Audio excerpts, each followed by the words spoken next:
სობით რუსული ჯავშანტექნიკის განადგურების ფონზე უკრაინის შეიარაღებული ძალები დონეცკის ჩრდილოეთით კვლავ ინარჩუნებენ პოზიციებს. სხვადასხვა სამხედრო ბლოგების, ასევე უკრაინის ოფიციალური წყაროების ცნობით, დასახლება ავდიივკასთან რუსები საბრძოლო პოზიციებს ვერ ამაკრებენ. საოკუპაციო ძალები აქ უკვე რამდენიმე კვირაა უკრაინის შეიარაღებულ ძალებს უტევენ. რუსი სამხედრო ბლოგერების ინფორმაციით, ახლა საბრძოლო მოქმედებების ეპიცენტრი ავდიივკასა და დონეცკს შორის არსებული ორი დასახლებაა: ვოდიანე და ოპიტნე. გრძელდება რუსული საავიაციო და საარტილერიო შტურმიც. ერთ დღეში ოკუპანტებმა უკრაინის ტერიტორიაზე 50 საავიაციო და 64 საარტილერიო იერიში მიიტანეს. და როგორც უკრაინის შეიარაღებული ძალების პრესპიკერი იუწყება, 80-ზე მეტი უკრაინული დასახლებაა დაბომბილი. ბახმუტის მიმართულებით ჩვენმა ძალებმა 6 რუსული შეტევა მოიგერიეს ბოხდავნიკის, ანდრიივკის და კლიშიივკის ფლანგებზე. ამავდროულად ვაგრძელებთ შეტევას დონეცკის ოლქში. მოწინააღმდეგე დიდ დანაკარგებს განიცდის.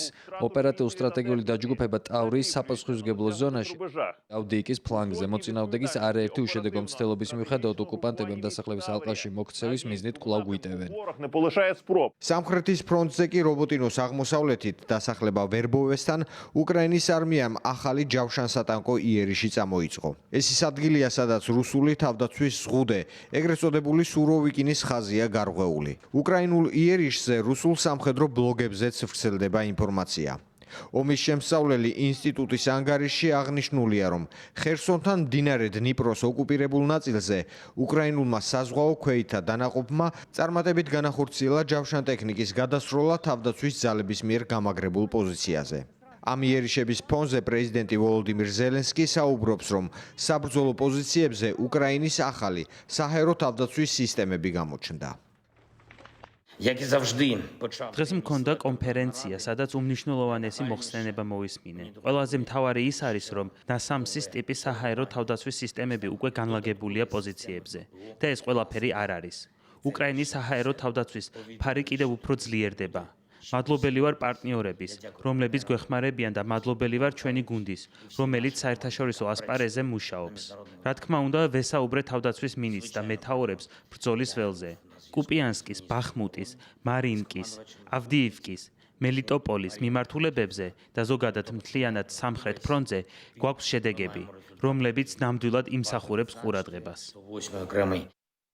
უკრაინისთვის სამხედრო დახმარების უწყვეტად გაგრძელების მნიშვნელობაზე საუბრობენ სამხედრო ექსპერტები და უკრაინის შეიარაღებული ძალების მაღალჩინოსნები.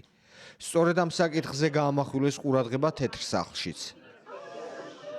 ჩვენ ძალიან მკაფიოდ აღვნიშნეთ უკრაინისთვის დაფინანსების მნიშვნელობა.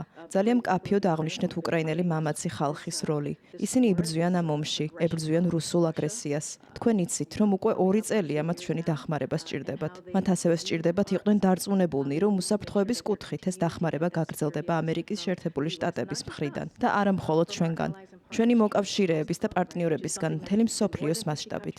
პრეზიდენტმა ბაიდენმა უკრაინის დახმარების მიზნით 50-ზე მეტი ქვეყნის შეკრება შეძლო. ეს არის ბრძოლა დემოკრატიისთვის.